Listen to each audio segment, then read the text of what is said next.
같이 기도하시겠습니다.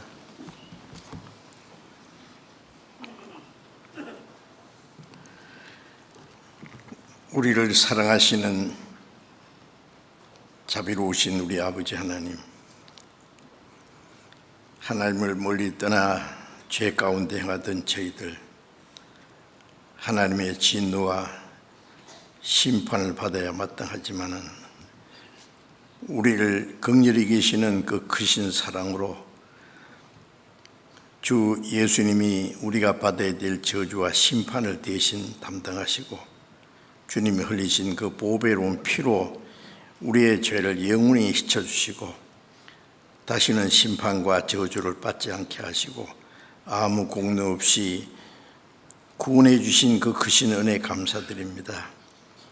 이 시간 주님의 보배로운 피로 구속함을 받은 저희들 주님 앞에 함께 모여서 주님의 그 크신 사랑과 은혜를 찬송하며 주님의 말씀을 배우며 주님과 함께 거룩한 무리 안에서 교제케 하심을 감사드립니다. 이 시간에도 주님께서 우리 가운데 함께 계심을 믿습니다. 우리 각 사람을 굽어 살피시고 하나님의 자비로운 손길로 더욱 붙들어 주옵소서. 주님의 사랑과 말씀과 성령님의 능력으로 우리를 더욱 붙들어 주셔서 우리가 하나님의 자녀로 부끄러움 없이 살 수 있도록 주님 우리를 더욱 온전케 세워주셔서 우리의 남은 생에 하나님의 자녀로 합당하게 살아갈 수 있도록 인도해 주옵소서. 우리 가운데 아직도 하나님의 사랑을 참으로 깨닫지 못한 사람이 있으면 그 마음을 열어주시고 하나님의 크고 놀라운 사랑과 은혜를 참으로 깨닫고 영원한 생명과 소망을 함께 얻을 수 있도록 은혜를 베풀어 주옵소서. 전국에 있는 우리 교회, 세계 많은 교회, 어려움 중에서도 믿음을 지키고 복음을 전하는 모든 형제 자매들에게 주님 말씀과 성령님의 능력으로 함께 주셔서 주님의 복음을 담대히 증거해서 많은 잃어진 영혼들을 주님 앞으로 인도해서 구원받게 하는 하나님의 큰 역사를 능히 이루게 해 주시옵소서. 때를 따라 우리에게 필요한 말씀을 주시고 우리의 행할 길을 가르쳐 주는 주님, 이 시간에도 우리에게 나타내시고자 원하시는 주님의 말씀, 주님의 거룩하신 뜻을 우리로 하여금 더욱 깨달아 알게 해주시고 주님의 말씀과 성령의 능력으로 우리를 더욱 붙들어 주셔서 우리의 남은 생에 하나님 말씀 안에서 주님의 거룩하신 뜻을 좇아 사는 데 부족함이 없도록 인도해 주옵소서. 우리 주 예수 그리스도의 이름으로 기도드렸습니다. 아멘. 찬송해 주시겠습니다.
성경 시편 제1편을 찾겠습니다.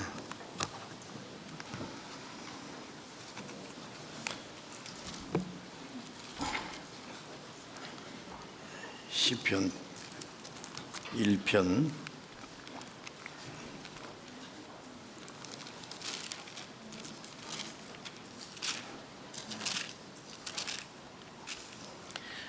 시편 1편 1절부터 6절까지 천천히 같이 읽겠습니다. 복 있는 사람은 악인의 꾀를 좇지 아니하고 죄인의 길에 서지 아니하며 오만한 자의 자리에 앉지 아니하고 오직 여호와의 율법을 즐거워하여 그 율법을 주야로 묵상하는 자로다. 저는 시냇가에 심은 나무가 시절을 쫓아 과실을 맺으며 그 잎사귀가 마르지 아니함 같으니 그 행사가 다 형통하리로다. 악인은 그렇지 않으며 오직 바람에 나는 겨와 같도다. 그러므로 악인이 심판을 견디지 못하며 죄인이 의인의 해중에 들지 못하리로다. 대저 의인의 길은 여호와께서 인정하시나 악인의 길은 망하리로다.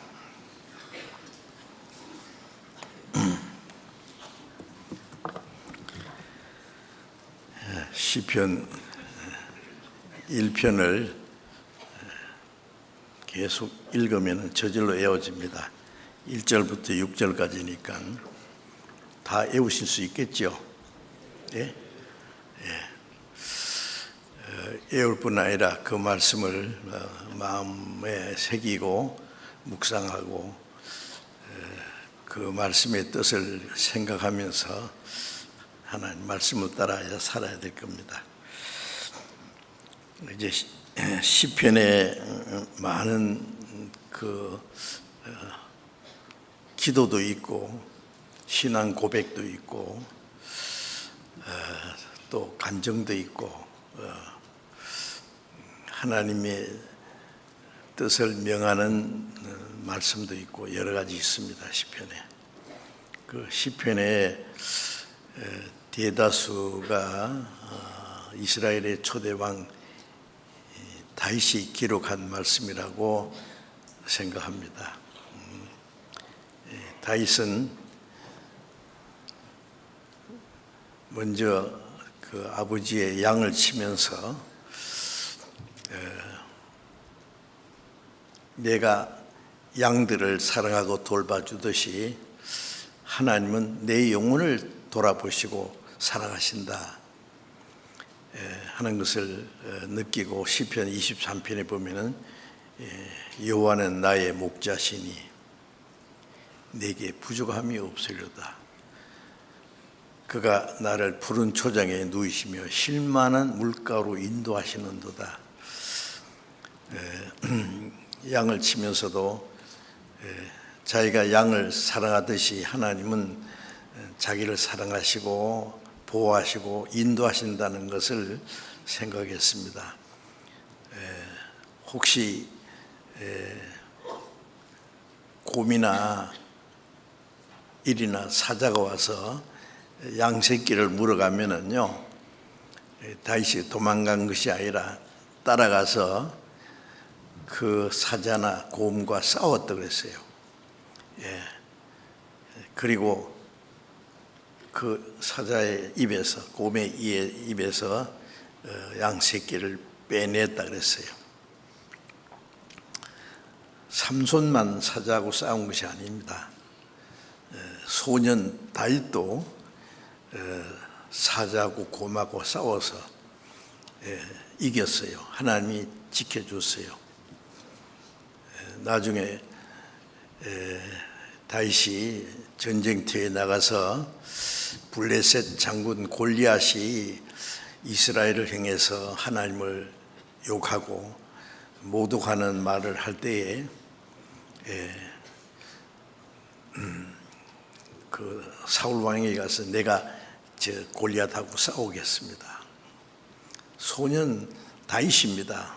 다윗은 아직 어린 소년입니다. 이 골리앗은 옛날부터 큰 장군이고 아주 거인입니다. 괴물처럼 생긴 사람이에요. 키도 엄청 크고 손가락도 6개씩, 발가락도 6개씩 아주 괴물처럼 생긴 사람이에요.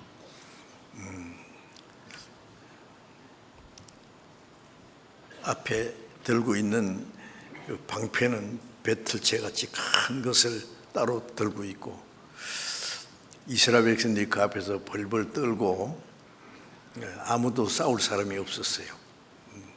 그런데 다윗이 사울 왕에게 그랬어요. 저 골리앗이라는 놈이 하나님의 군대를 욕합니다. 내가 저놈과 싸우겠습니다. 대단하잖아요. 그래서 사울 왕이 네 용기는 가상하다마는 안 된다. 너는 저 골리앗은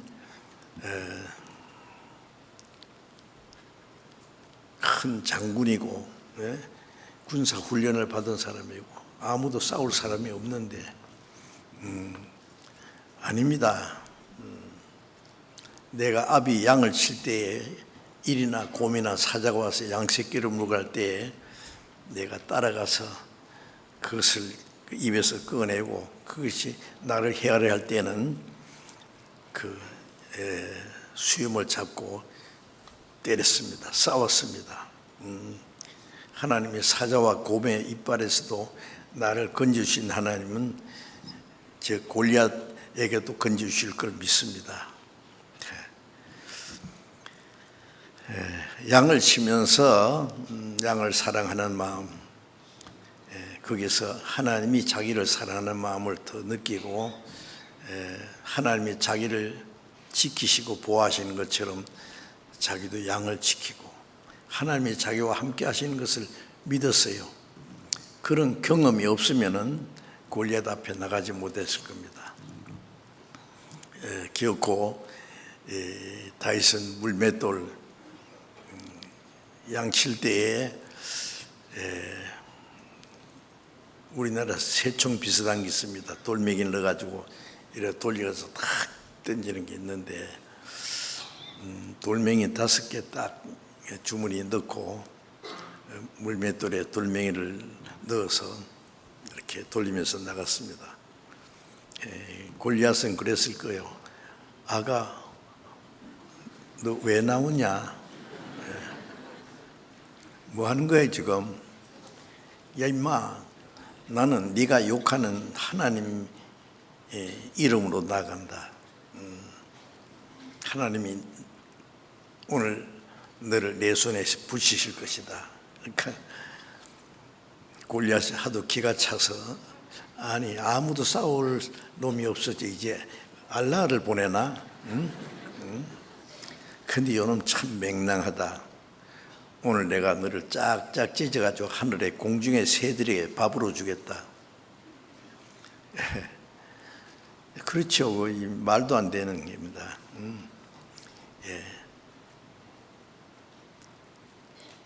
다윗은 그 물맷돌에다가 돌멩이 하나 넣어가지고 뺑뺑 돌리면서 나갔어요. 골리앗은 뭐 하는 것이 보시래 봤을 거예요. 던졌습니다. 돌멩이는 다윗이 던졌지만 돌멩이 운전수는 누구예요? 하나님입니다. 골리앗 이마에 박혔어요. 아무리 거인이라도 이마에 돌멩이가 박히는데 견딜 수 있겠어요? 뒤로 나가 자빠졌어요. 다윗의 손에는 칼이 없으니까 달려가서 골리앗의 칼을 빼가지고 목을 잘랐어요. 골리앗을 죽였습니다. 놀라운 일이죠. 그날 이스라엘이 대승리를 했습니다. 다윗의 승리가 곧 이스라엘의 승리가 됐습니다. 아마 온 나라 안에 그 사건이 알려졌을 겁니다. 그래서 나중에 다윗이 이스라엘 왕이 되었습니다. 물론 다윗은 장차 오실 예수 그리스도의 모형이기도 했습니다. 그 다윗이 그 양을 치면서 많은 시를 읊었어요. 또 수금도 타고 악기도 연주하고 노래도 하고, 그래서 시편에 많은 그 시가 다윗이 기록한 시입니다. 그래서 그 중간중간에 보이는 다윗의 시라고 이렇게 적혀 있는데, 이 시편에 기록된 말씀을 통해서 시편이 주는 교훈을 좀 같이 배우려고 합니다. 시편에 있는 내용은 처음 앞부분을 좀 말씀드렸는데, 오늘은 그 시편 중에서 제일 긴 시편이 시편 119편이죠. 그래서 119편에 있는 말씀을 지난 시간에도 좀 말씀드렸는데 잠깐 다시 보겠습니다. 시편 119편 92절입니다.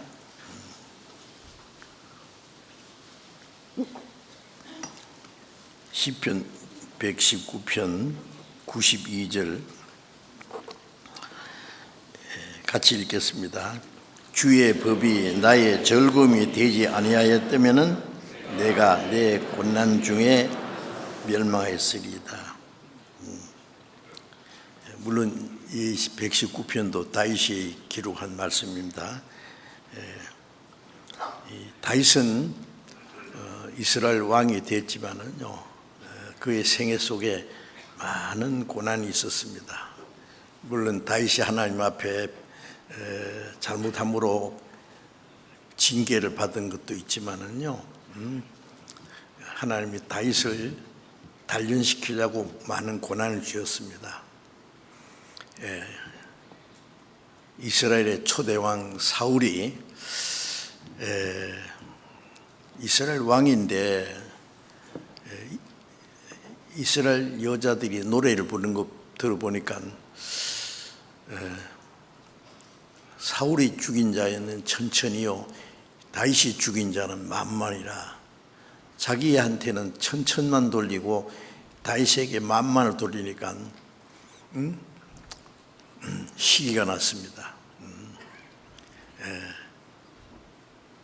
앞으로 다윗이 얻을 것은 왕위밖에 더 있겠느냐.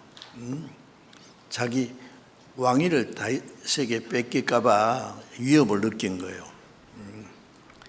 그때부터 사울이 다윗을 주시하고 다윗을 죽이려고 몇 번이나 창을 던지고 계속해서 다윗을 죽이려고 쫓아다닌 일이 있었습니다. 그래서 사울을 피해서 여기저기 쫓겨다니면서 어떨 때는 이스라엘의 대적인 블레셋 쪽으로 가지고 피신해가지고 참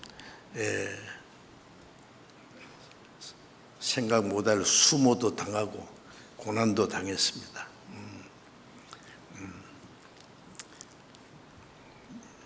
몇 번이나 죽을 뻔했죠. 하나님이 지켜주지 않았으면은 다윗은 벌써 죽었을 거예요.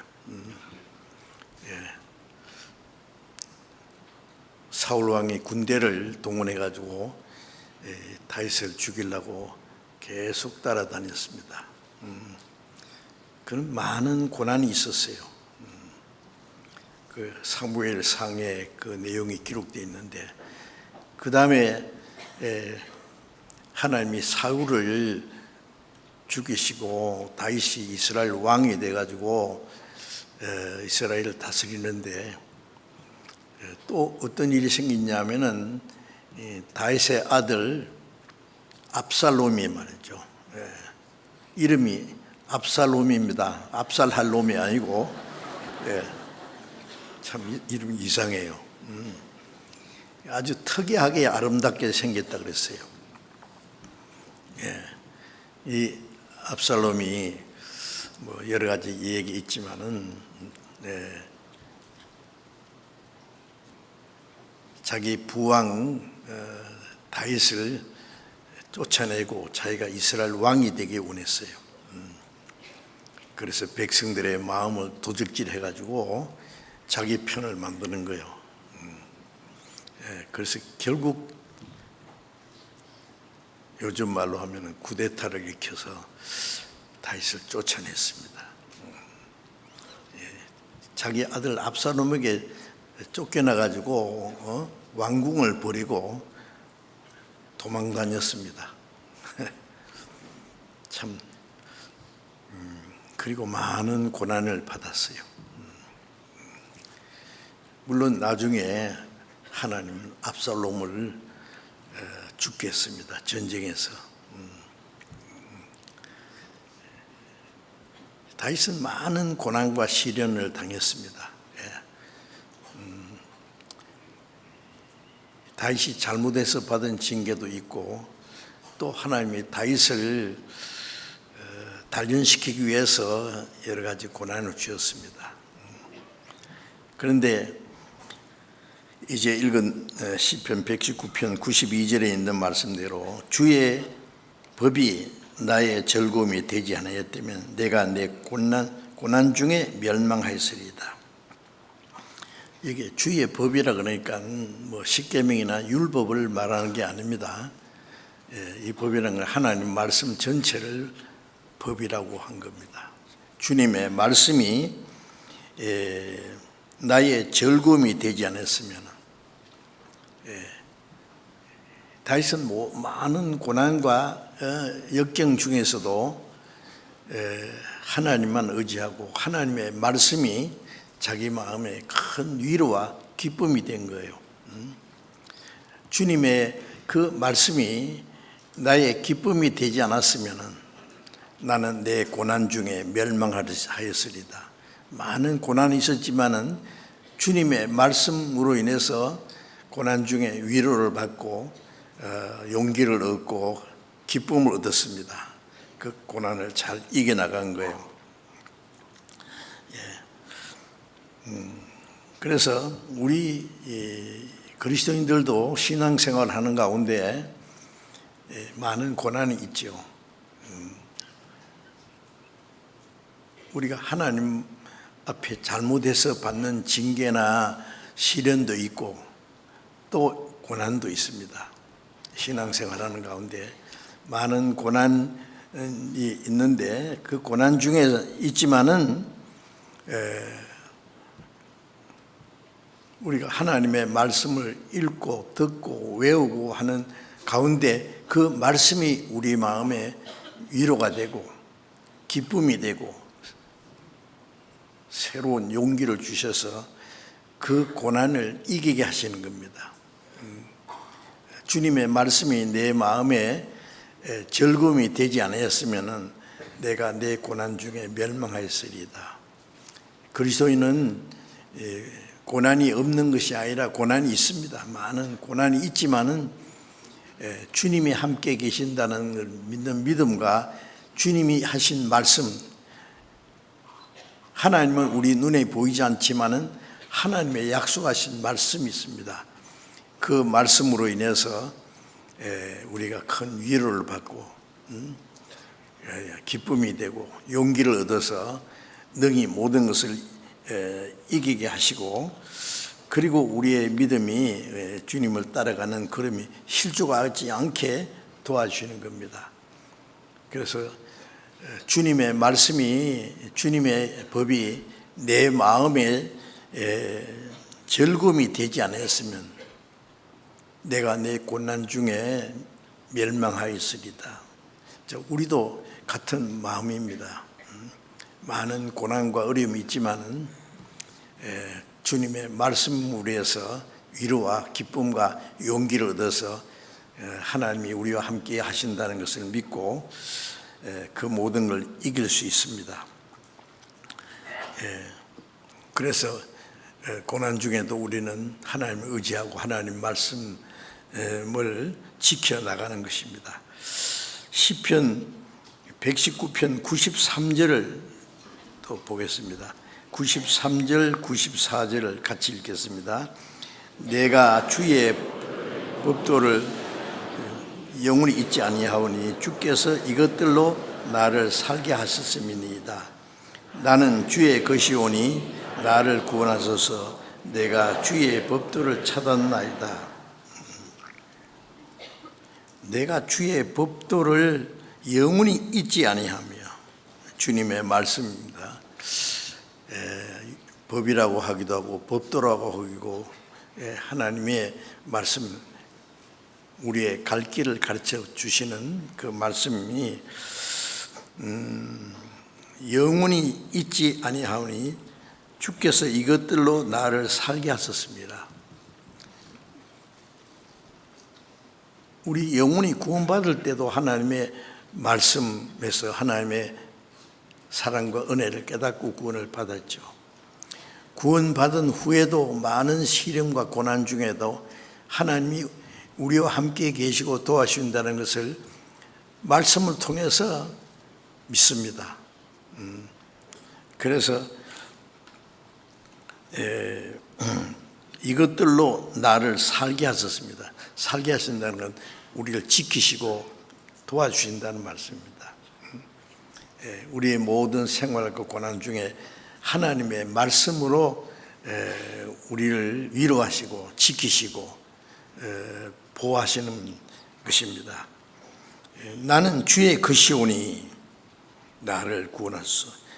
다윗은 나는 주님의 것입니다.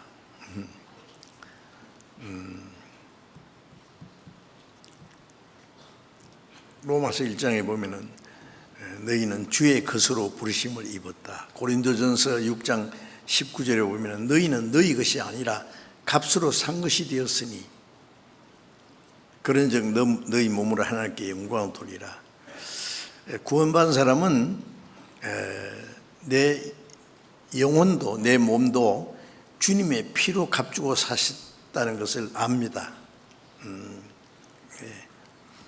지옥 갈 우리 죄를 위해서 주님이 비싼 대가를 지불하셨고 우리 대신 죽으시고 우리가 받아야 될 저주와 심판을 받고 주님이 죽으시고 흘리신 피로 우리 죄를 영원히 사해 주셨어요. 그래서 주님의 피로 값주고 사셨다고 그런 말씀이 곳곳에 있습니다. 너희는 너희 것이 아니라 값으로 산 것이다. 이제 내 영혼도 몸도 내 생의 전부는 주님의 피로 값주고 샀으니까 주님의 것입니다. 주님이 것인 줄 믿는 것은 주님의 것이기 때문에 이제 주님의 뜻대로 살아야 됩니다. 그런즉 너희 몸으로 하나님께 영광을 돌리라. 우리는 하나님의 뜻을 행하고 하나님의 영광을 위해서만 살아야 되는 겁니다. 로마서 14장 7절 8절에 보면은 우리 중에 자기를 위해서 사는 자가 없고 자기를 위해 죽는 자도 없다. 우리가 살아도 주를 위해 살고 죽어도 주를 위해 죽나니 그러므로 우리가 사나 죽으나 주의 것이라. 자, 우리 중에 우리는 구원받은 거듭난 그리스도인들입니다. 하나님을 아버지로 믿고 영원한 생명과 소망을 같이 받은 우리 중에 자기를 위해서 사는 자가 없다. 자기를 위해서 죽는 자도 없다. 맞습니까? 예? 대답이 좀 맞기는 맞는데 내 생활하고는 좀 안 맞기 때문에 담대하게 자신 있게 대답 못하는 것 같아요. 자기를 위해 사는 자가 없어야 됩니다. 자기를 위해 죽는 자도 없도다. 우리는 자기로 해서 살 권리가 없어요. 왜? 내 것이 아무것도 없어요. 내 몸도 영혼도 남은 생애도 다 주님의 피로 샀으니 주님의 것입니다. 이제는 주님의 것이기 때문에 주님 뜻대로 주님 원하시는 대로만 살아야 됩니다. 그래 너희 몸으로 하나님께 영광을 돌리라. 고린도전서 10장 31절에 보면은 그런즉 먹든지 마시든지 무엇을 하든지 다 하나님의 영광을 위해서 하라. 주님의 것은 주님을 위해서 존재하는 거예요. 살아도 주를 위해 살고 죽어도 주를 위하여 죽나니 그노로 우리가 사나 죽으나 주의 것이라. 우리는 자기 것이 아니라 다 주님의 것이기 때문에 자기로 해서 살 권리도 없고 자기를 위해서 죽을 자유도 없어요. 주님 뜻이면 살기도 하고 이것도 저것도 하고 주님의 뜻이면 죽기도 하고 이제 살든지 죽든지 오직 주님의 뜻대로.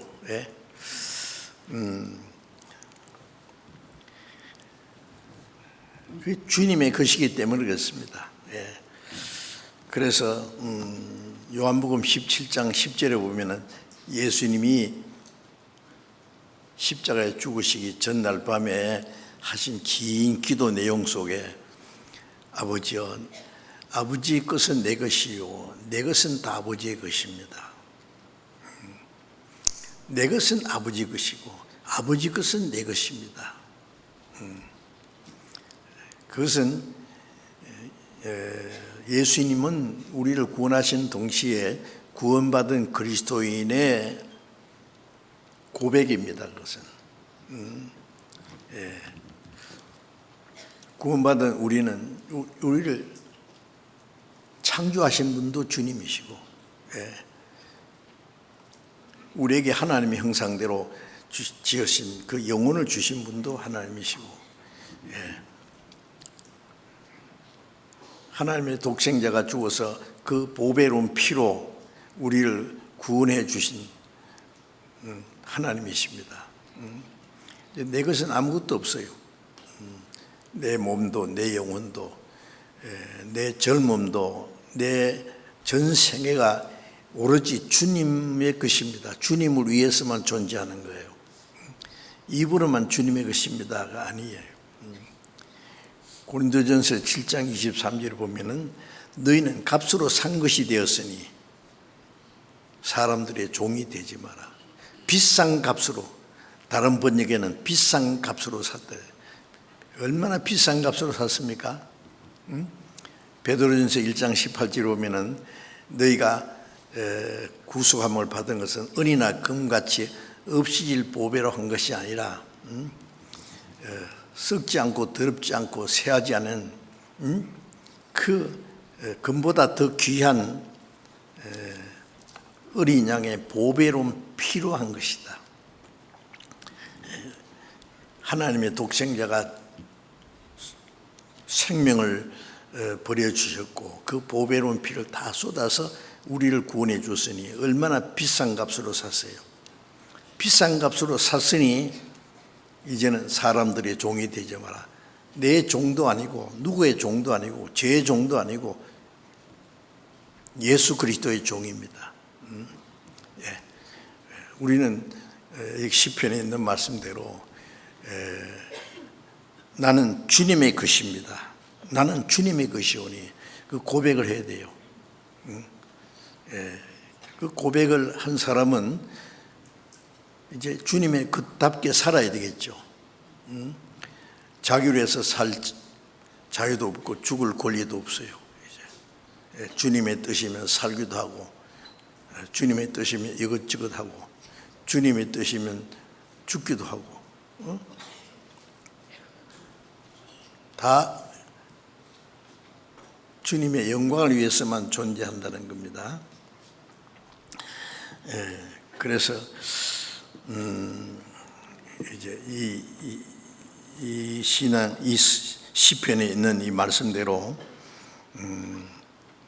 내가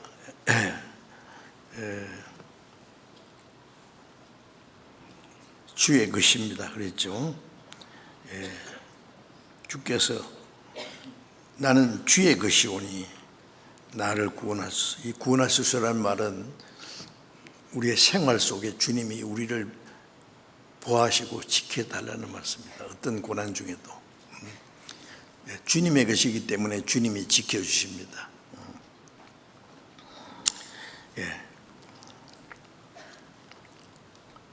그리고 시편 119편 97절을 잠깐 같이 읽어봅시다. 97절 내가 주의 법을 어찌 그리 사랑하는지요 내가 그것을 종일 묵상하나이다. 내가 주의 법을 어찌 그리 사랑하는지요 내가 그것을 종일 묵상하나이다. 주님의 말씀을 어찌 그리 사랑하는지요.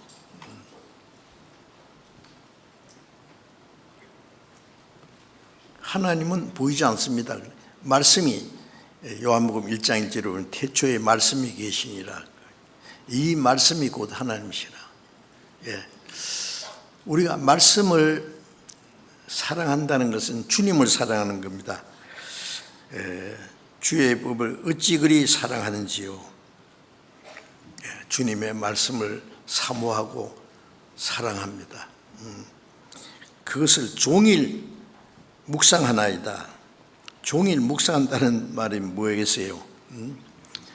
그냥 종일 그 말씀만 생각한다는 말보다도 그 말씀을 마음에 간직할 뿐 아니라 내 마음과 내 생활을 말씀에 맞춰서 사는 겁니다.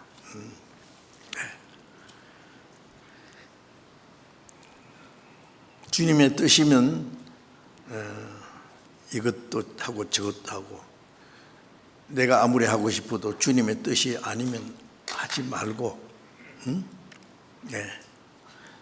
그게 주님 말씀을 사랑하는 것이 주님을 사랑하는 것이죠. 내가 그것을 종일 묵상하나이다. 묵상한다는 건 마음에 지키는 거예요. 계속. 그리고 마음과 생활 속에 지켜나가는 겁니다. 그래서 더욱 거룩하게 경건하게 생활하고 하나님과 함께 사는 삶으로서 진정한 행복을 느낄 수 있는 겁니다. 주의 말씀을 어찌 그리 사랑하는지요. 내가 종일 주의 말씀을 묵상하나이다. 주의 법을. 어때요? 우리는 어떤 일이 있어도 항상 주님의 말씀을 생각합니다. 주님의 말씀을 묵상합니다. 시편 2편에도 복 있는 사람은 악인의 꾀를 쫓지 않고 죄인의 길에 서지 않고 오만한 자리에 앉지 않고 오직 여호와의 율법을 즐거워하며 주야로 묵상하는 자이다. 주야로 묵상하는 밤과 낮 할 것 없이 깨어있을 때나 잠잘 때나 항상 주님의 말씀을 생각하는 거예요. 주님의 말씀으로 내 마음에 가득 채워지는 겁니다. 참 이 다윗은요 그렇게 할 때에 우리가 생활이 거룩해지고 경건한 생활은 하나님을 경외하는 생활. 그것이 우리의 진정한 행복이 될 겁니다. 그것이 주님의 말씀을 사모하고 사랑하고 가까이 하면은 말씀이 나를 지켜주시는 겁니다. 103편을 시편 119편 103절을 다시 같이 읽어봅시다. 103절 주의 말씀의 맛이 어찌 그리 단지요 내 입에 꿀보다 더하니이다. 이 다윗은 주님의 말씀의 맛이 내게 어찌 그리 단지요 내 입에 꿀보다 더하니이다. 주님의 말씀이 너무나 달콤한 맛을 느낀 것 같아요. 다윗은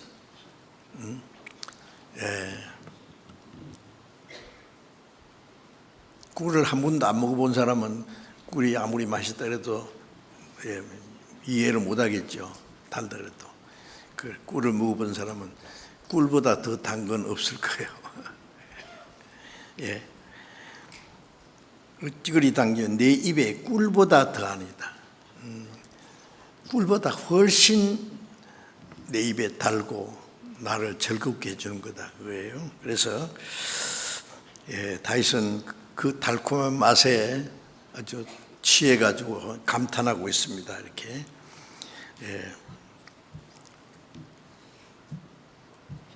말씀을 읽기를 좋아하고 듣기를 좋아하고 외우기를 좋아하고 그 말씀을 마음과 생활에 지켜나가기를 즐거워하는 겁니다. 왜? 그 말씀이 내 마음의 즐거움이기 때문에 기쁨이 되기 때문에 꿀보다 더하니이다. 어떻게 생각하세요? 성경이 그만큼 꿀보다 더 답딜까요? 네? 맛이? 어떤 사람 연애 소설 읽을 때는요 밤새도록 눈을 빨갛게 해가지고 막 잠도 안 자고 읽으려 하면서 성경 펴놓으면은 몇 절 읽기도 전에 어떤 사람 잠 안 올 때 성경 읽는다 그러더라고요. 성경 읽으면 잠 빨리 오거든요. 그 잘못된 거예요. 물론 우리가 피곤하니까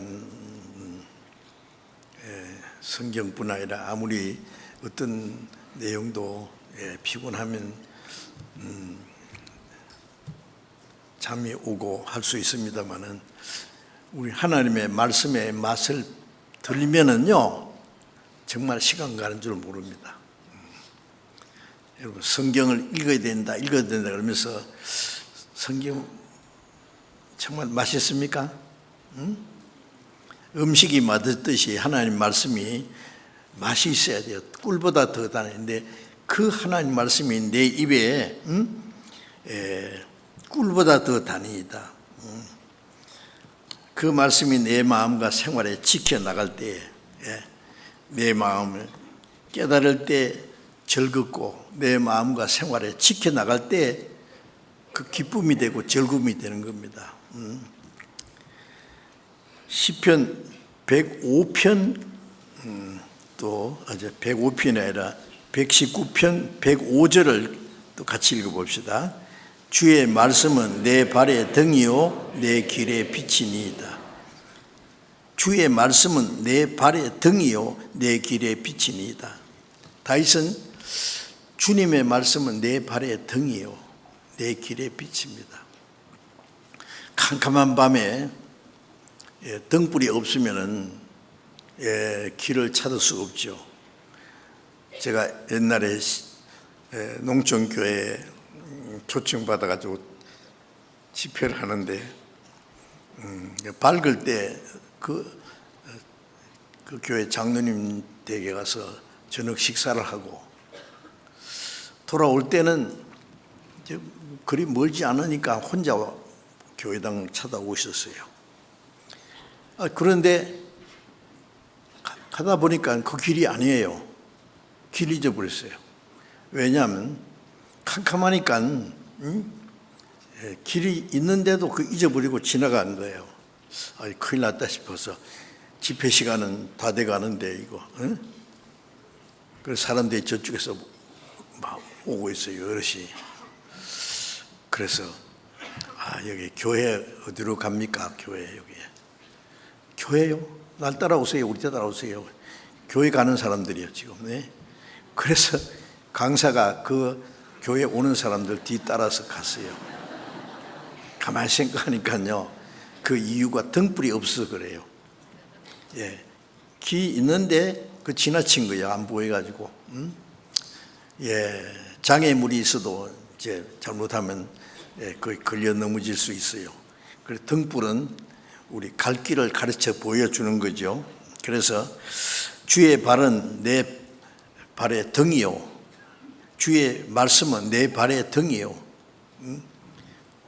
내 길의 빛이니다. 이 캄캄한 이 흑암같이 캄캄한 세상에 주님의 말씀이 아니면은 우리가 올바로 살 수가 없습니다.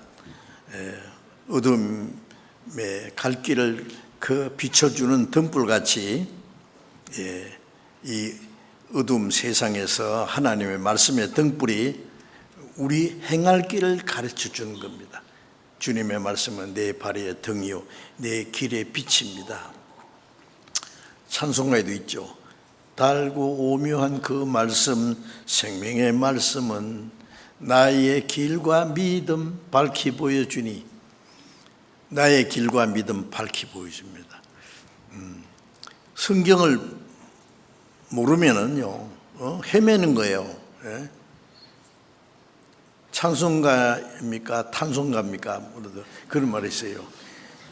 길도 없이 거친 넓은 들에서 갈 길 못 찾아 애쓰며 이리저리로 헤매는 내 모양, 저 막이 조롱하도다. 꼴 좋다.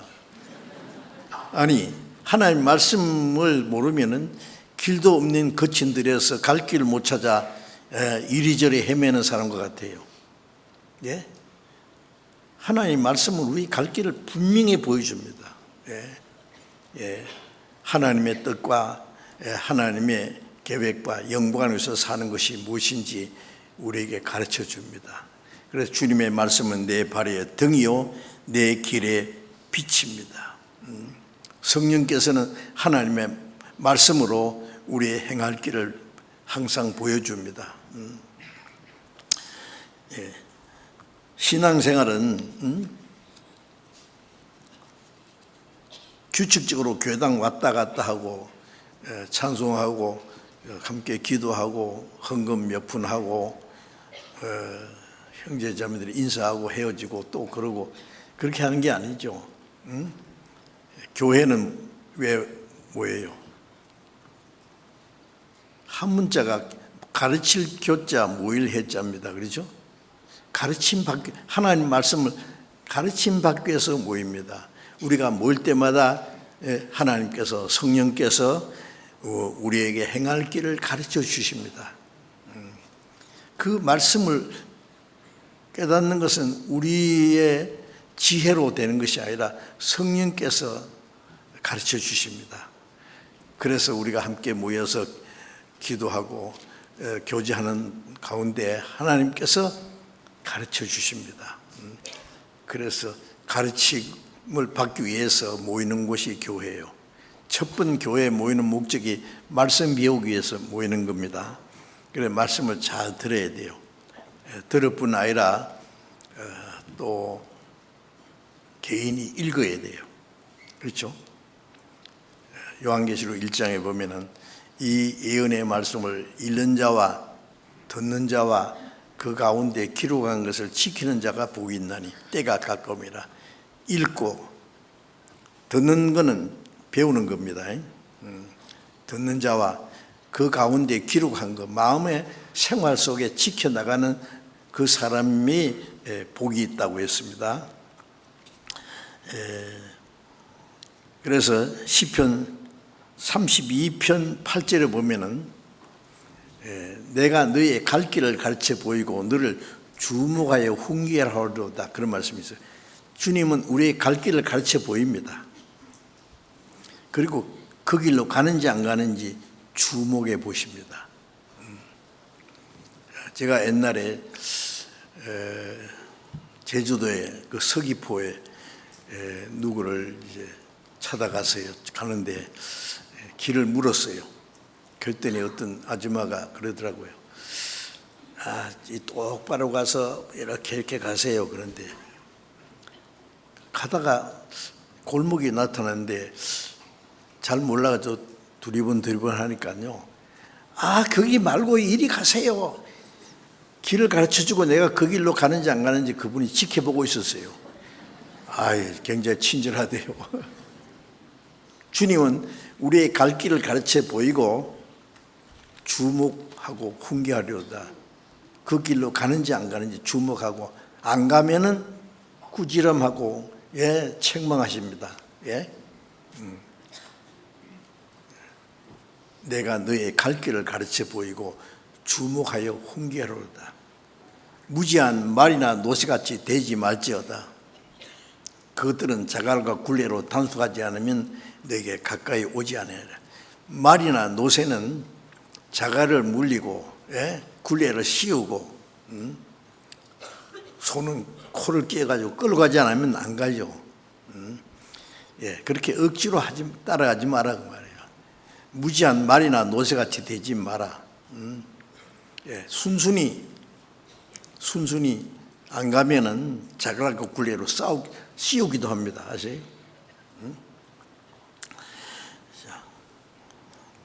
그 다음에 시편 119편 111절 봅시다. 111절 111절 같이 읽어봅시다. 주의 증거로 내가 영원히 기업을 삼았사오니 이는 내 마음의 즐거움이 됨이니이다. 주의 증거로 내가 영원히 기업을 삼았사오니. 무슨 말씀일까요? 주의 증거로, 주님의 말씀이 말씀으로 내가 영원히 기업을 삼았습니다. 자, 구원받은 사람은 하나님이 약속하신 영원한 기업이 있습니다. 저의 기업은 영원함이니이다. 이 땅에서는요, 부자가 자기 자녀에게 재산을 물려줘도 그거 몇 년짜리겠습니까? 잠시 후에 없을 거예요. 그러나 하나님이 우리를 구원하신 하나님은 우리에게 영원한 기업을 주셨어요. 저의 기업은 영원함이니이다 그랬어요. 영원하고 신령하고 영광스러운 기업을 주셨는데, 이 땅에서도 하나님이 우리가 순종하는 만큼 우리를 도와주시고 인도하시고 영원한 기업을 주시는 거예요. 그래서 주님의 증거로 내가 영원히 기업을 삼았사오니. 무슨 말씀이에요? 주님 말씀에는 하나님이 우리에게 주시기로 약속하신 기업이 있습니다. 그 말씀을 순종하는 것이 내 기업이 되는 거예요. 그래서 주님의 증거로 내 영원한 기업을 삼았사오니 이는 내 마음의 즐거움이 니이다 그랬어요. 우리 구원받은 사람은 이 땅에는 우리의 진정한 기업이 없어요. 영원한 기업이 없습니다. 가난해도 잠깐이고 부유해도 잠깐 지나갑니다. 아무것도 아니에요. 하나님이 우리에게 주는 기업은 이 땅에 속한 것이 아닙니다. 이 하나님의 말씀은 우리에게 주시는 영원한 기업의 양도정서라고 할 수 있어요. 양도정서는 기업을 주는데 그 기업이 어떤지, 어떻게 물려주는지 그 자세한 내용이 있잖아요. 하나님의 말씀 지켜나갈 때 그 하나님 말씀이 우리의 기업의 양도정서처럼 그렇게 생각해야 돼요. 그래서 다윗은 주의 증거로 나의 분깃, 나의 재산을 삼았다 그랬어요. 시편 119편 56절 119편 56절을 잠깐 앞에 봅시다. 56절 같이 읽읍시다. 내 소유는 이것이니 곧 주의 법도를 지킨 것이니이다. 내 소유는 이것이니 곧 주의 법도를 지킨 것이니이다. 자, 우리는 내 소유가 재산이 얼마고 부동산이 얼마고 예금 이제 은행 예금이 얼마고 뭐 그렇게 계산한 게 아니라 이 다윗이 말한 대로 내 소유는 이것이니 뭐예요? 그 주의 법도를 지킨 것입니다. 하나님의 말씀을 지키는 것이 내게 돌아올 분깃이다 그 말이에요. 예? 영원한 기업입니다. 예. 그래서 우리가 하나님의 말씀을 순종하는 것은 금세에서만 아니라 주님 앞에 갔을 때 영원한 기업과 관계돼요. 구원은 똑같이 받았는데 영원한 기업, 영광을 받는 데는 그 차이가 있습니다. 예. 누가복음 19장에 보면은 한 문화 가지고 10문화 남긴 사람은 10고을을 차지하라. 5문화를 남긴 사람은 5고을을 차지하라. 한 문화 그대로 꽁꽁 쌓아두었다 온 사람은 이 악하고 게으른 종이라는 책망을 받았죠. 내가 행하는 대로 그게 자기가 기업을 자기가 받는 거예요. 네? 그래서 내 소유는 이것이니 곧 주의 법도를 지킨 것입니다. 우리가 하나님의 말씀을 순종할 때에 금세뿐만 아니라 주님 앞에 가서 영원한 기업과 관계가 됩니다. 요한계시록 22장 12절에 내가 속히 오리니 각 사람에게 일한 대로 갚으리라. 각 사람에게 일한 대로. 마태복음 16장에도 내가 올 때에 각 사람의 행한 대로 갚으리라. 행한 대로 갚으리라는 말씀이 많이 있어요. 그러니까 우리가 하나님의 말씀 순종하는 것이 내 소유입니다. 내 소득이에요. 내 재산이에요, 그게. 예. 어떻게 재산을 정식해가지고 많이 재산을 불릴 것만 생각하는 아니라 하나님의 말씀을 순종하는 생활을 그것이 내 소유라는 걸 알아야 돼요. 예. 순종한 생활을 잘하는 사람은 영적 부자입니다. 영원한 기업을 소유한 사람이니까요.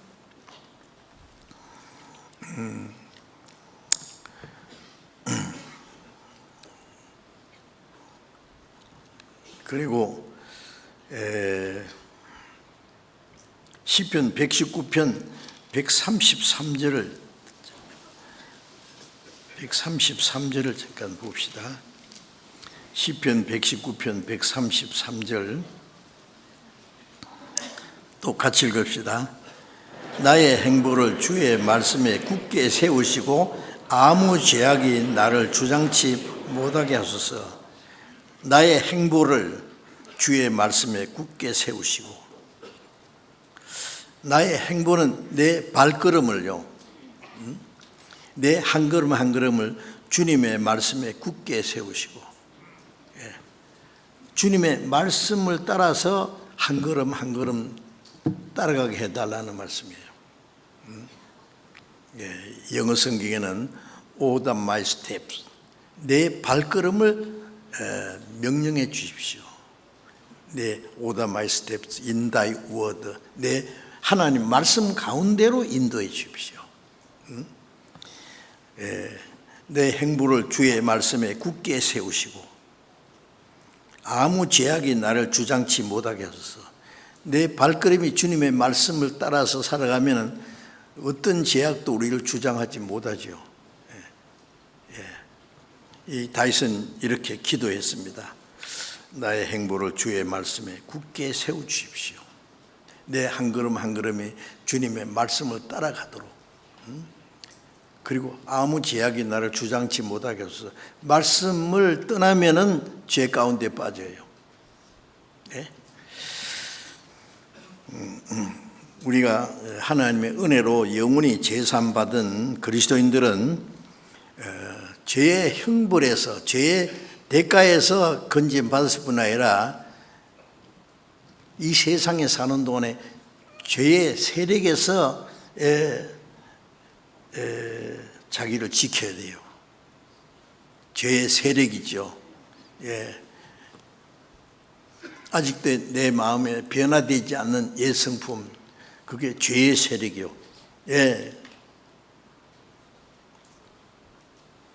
깼다가면 그 죄 가운데 또 행해요.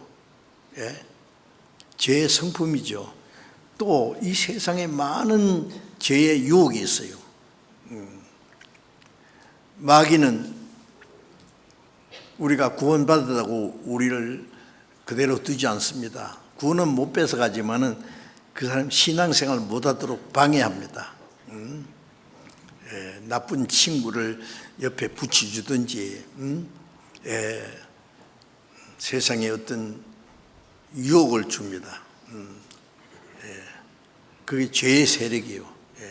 그 모든 죄의 세력에서 지켜주기를 예수님이 가르치신 말씀 중에, 기도 중에요. 시험에 들게 하지 마옵시고. 우리는 구원받은 사람이 때때로 많은 시험을 받을 수 있어요. 예수님도 마귀에게 시험 받았잖아요. 그 세 가지 시험을 말씀으로 이기셨죠. 그것으로 끝난 게 아니에요. 예수님이 십자가 밑에까지 와서 네가 하나님의 아들이거든 뛰내려와 그랬어요. 그럼 우리가 믿겠노라. 예수님이 만일 그래 그리고 십자가에서 훌쩍 뛰내려와서 이놈들 그러면요, 완전히 이제 예수님은 구원의 역사를 이루는데 실패하시는 겁니다. 우리는 어떤 마귀가 시험이 있어도 그걸 이겨나가야 돼요. 마귀는 끊임없이 우리를 시험해요. 옛 성품이 변화되지 않는 옛 성품에서 시험이 오고, 사람을 통해서 오고, 여러 가지 마귀의 유혹을 통해서 우리가 시험이 옵니다. 그걸 이겨나가려고 노력해야 돼요. 간구 기도해야 됩니다. 죄산 받은 것만 가지고 절구할 것이 아니라 우리에게 시시로 다가오는 죄의 세력을 이기게 해달라고 기도해야 돼요. 그러겠죠? 영원히 죄산 받은 사람이 생활 속에 죄에서 끌려가면 되겠어요? 안 되죠. 그래서 우리의 행보를 하나님의 정하신 길로 올바로 행하도록 간절히 원하고 기도해야 됩니다. 시편 37편 23절에 보면은 하나님께서 사람의 걸음을 정하시고 그 길을 기뻐하시나니 그런 말씀이 있어요.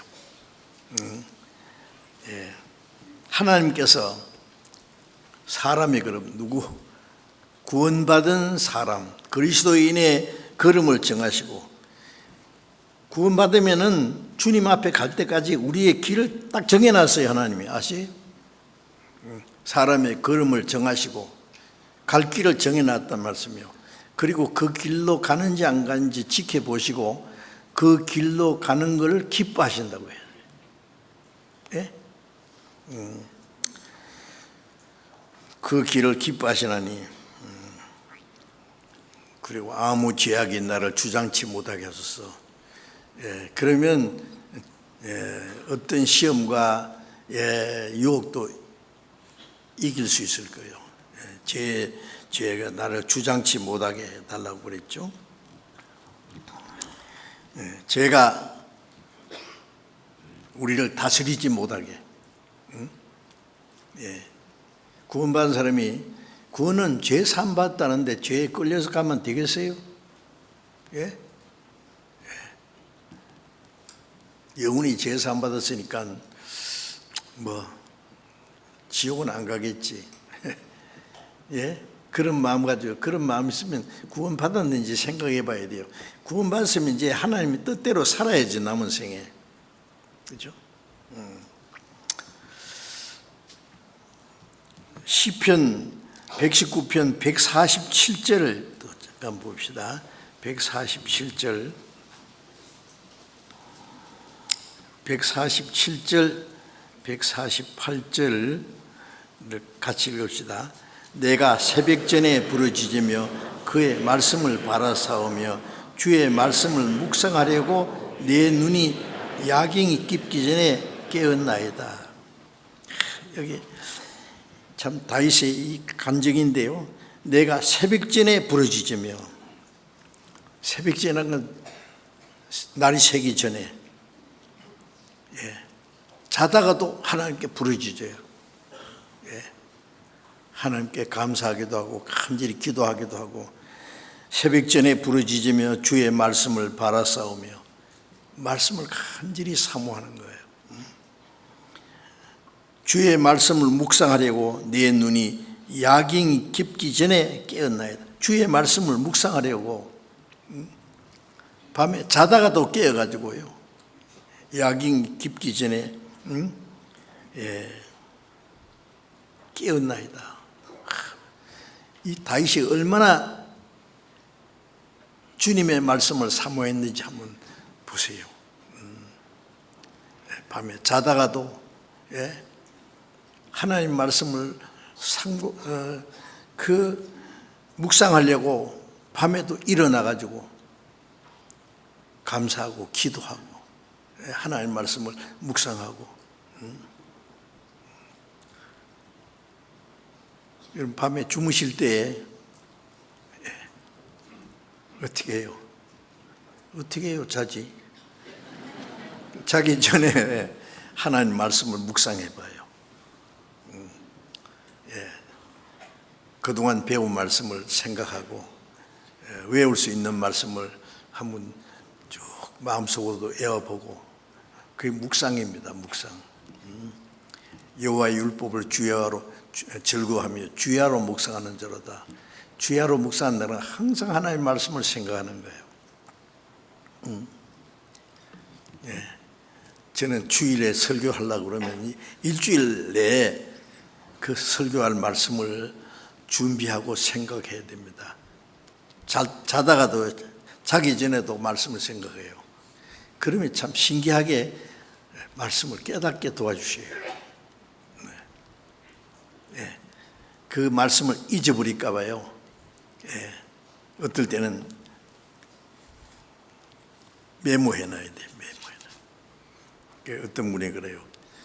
자기 전에 이 노트하고 펜하고 옆에 놔두고 기도하다가 하나님께서 깨닫게 한 말씀을 메모하라고.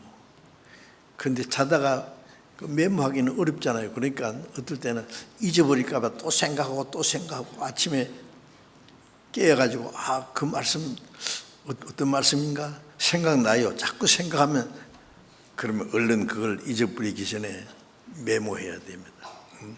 하나님께서 우리에게 때때로 말씀을 주셔요. 묵상하는 가운데 그 말씀을 더 깊이 깨닫게 도와주십니다. 주의 말씀을 묵상하려고 내 눈이 야경이 깊기 전에 깨었나이다. 참 이 다윗이 얼마나 그 말씀을 사모하는지 보세요.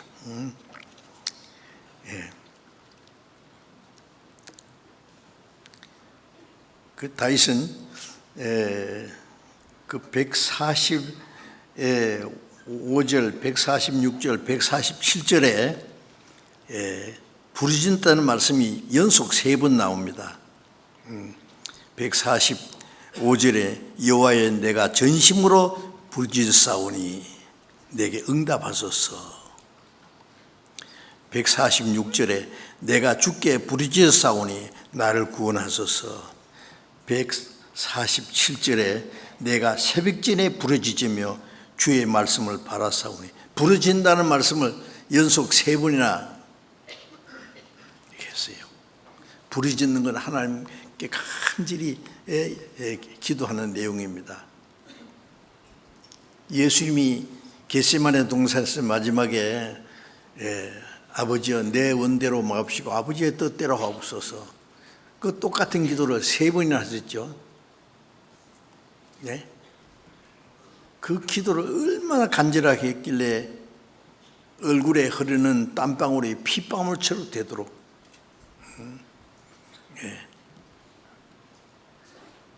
예수님도 육신은 우리와 똑같은 육신이에요. 피곤하고 목마르고 배고프고 슬프고 예수님이 때때로 울기도 하시고, 육신에 고통이 있으면은 그 큰 고통을 느끼기도 하시고, 우리가 똑같아요. 그런데 인간이 받을 수 있는 최고의 수치와 고통이 십자가입니다. 죄 없는 하나님의 독생자가 이 세상에 예수님 오셔서 죄 지은 일이 한 번도 없어요. 우리가 지키지 못하는 율법을 완전히 지켜주신 분이에요. 그런데 그분이 가장 비참한 죄인처럼 사형 판결을 받고 채찍에 맞고 십자가를 지고 그 사형장으로 끌려가셔야 되는데, 그걸 알면서 예수님이 그 십자가를 향해서 나간다는 것이 쉽겠습니까? 할 수만 있으면 이 잔을 내게서 지나가게 하옵소서. 예수님 십자가의 고난의 잔이 예수님에 지나가면은 우리가 안 마시고 지옥으로 가야 돼요. 우리가 마셔야 될 하나님의 진노와 심판을 예수님이 마셔야 돼요. 이 잔을 지나가게 하옵소서. 그러나 그것은 내 뜻이고 내 뜻대로 마옵시고, 아버지의 뜻은 죄 없는 독생자가 대신 죽어서 대신 심판을 받아서 우리에게서 심판에 지나가는 거예요. 그래서 예수님도 그 육신은 그 고난을 원치 않습니다. 그래서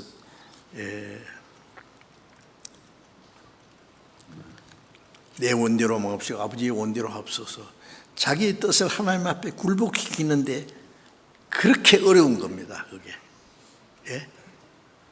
세 분이나 똑같이. 제가 전라남도에 어떤 교회를 그럼 다 아는데요. 그게 이제 우리 교회 식구들이 많아가지고 교회당을 이제 새로 지어야 되는데 땅이 없어요. 그게 땅을 이제 보러 다니는데 어떤 집사님 한 분이 자기 넓은 논이 있는데 그것을 이제 구역 정리를 해가지고 대지로 바뀌었어요. 논이 말이죠. 훌륭한 땅이 있어요. 그런데 교회에서는 돈도 별로 없는데 교회당 지을 땅을 보러 다니는 거예요. 그러니까 이 집사님이 마음에 편하겠어요? 이걸 바치는 게 당연한데, 이분이 굉장히 꼼쟁이에요. 아까웠어요. 얼마나 고민을 했길래요. 병원에 입원했어요. 진짜입니다.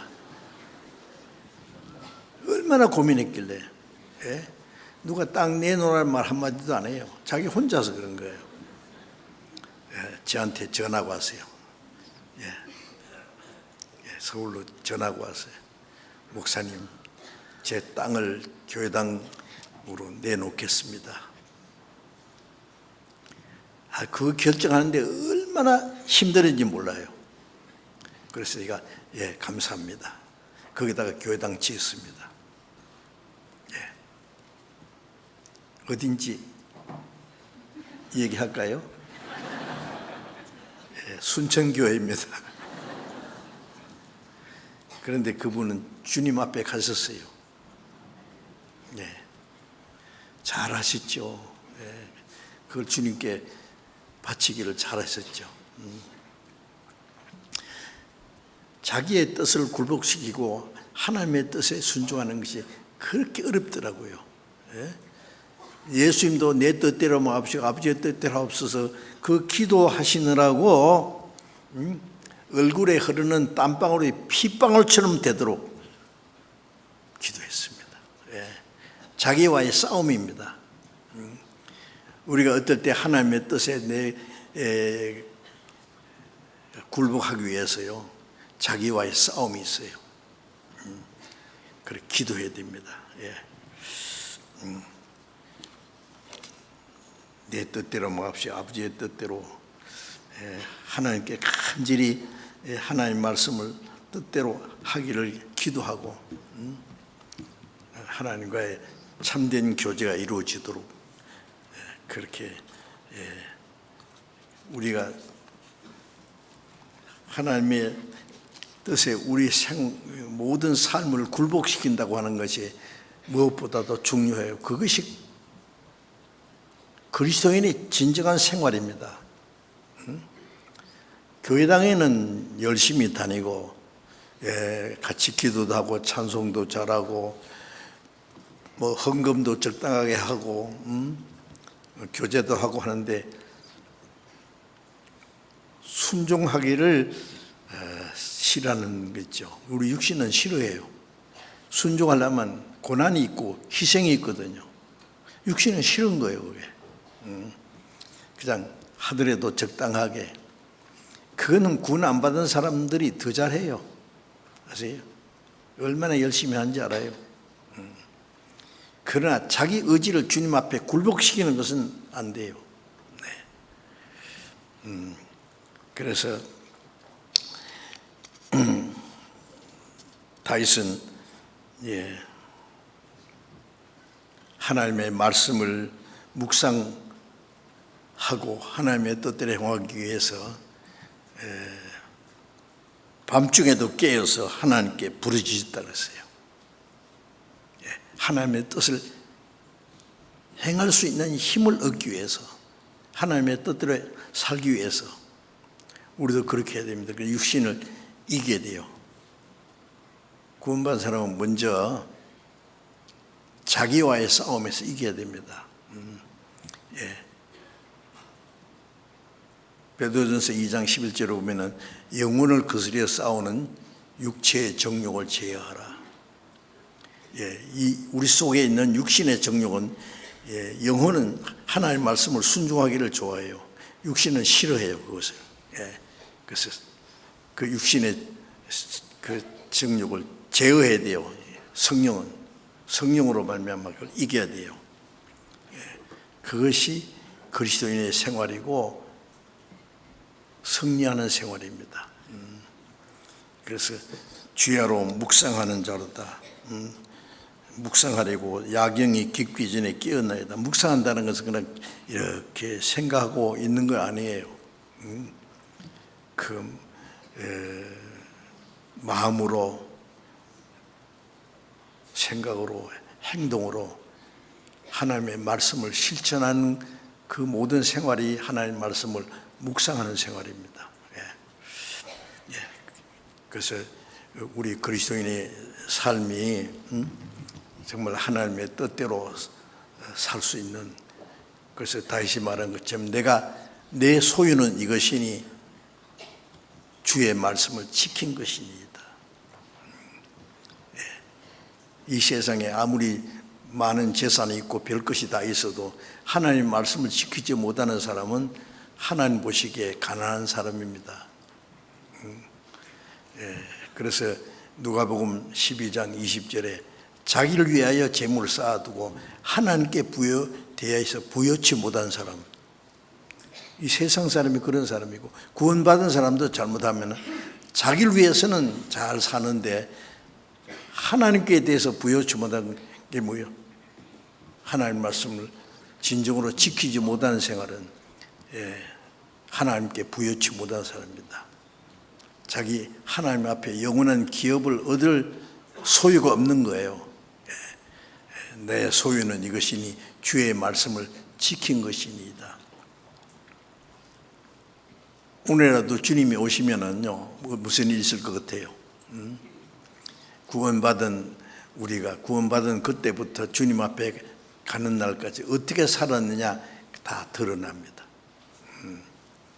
고린도후서 5장 10절에 우리가 반드시 그리스도의 심판대 앞에 드러나요.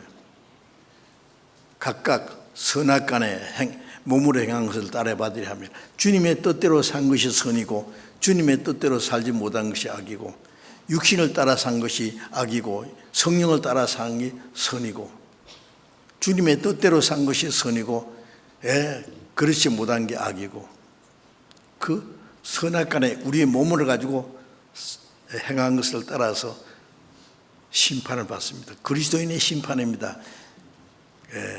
지옥 가는 사람은 자기가 행한 악을 따라서 심판을 받죠. 자기가 지은 죄만큼 지옥 가서 고통도 다를 거예요. 그러나 구원받은 그리스도인들은 하나님의 뜻대로 어떻게 살았느냐에 따라서 그게 선악간의 심판이 있습니다. 그걸 생각하고